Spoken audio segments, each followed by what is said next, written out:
آقای یزدی حالا پروندهش چی بود؟ پرونده آقای یزدی وقتی آقای نیازی منو رفتیم پرونده رو در اختیار من آورد گذاشت، ما داشتیم نهار می‌خوردیم.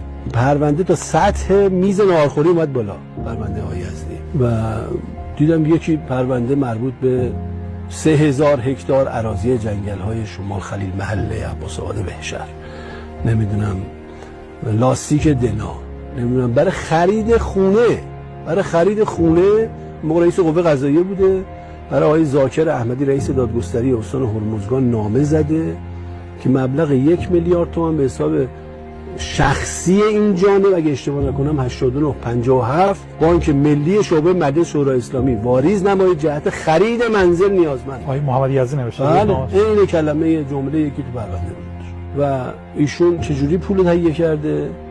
رفته لنجای مردم رو توی خلیج فارس بازداشت کرده، توقیف کرده، جنساشون رو فروختن، پول رو برایشون ریختن. خب یه همچین شخصیتی رئیس قوه قضاییه ما بود. هر سبت که لاستیک دنا بلا فاصله با اینکه با هیچ عددی پرداخت نکردن و لاستیک دنا رو گرفتن، مثلا اون بریجستان سابق رو با چه شکلی گرفتن؟ با حتی پول صفدار، پول که ندادن چی گفتن آقا تضمین بده که بعداً میدی. پول صفدارش هم 23 میلیون تومان آقای محمد تقی بانکی نوشت امور مالی برو بخر بده اینو امضا کن. حتی پول صفدار هم پرداخت نکردن.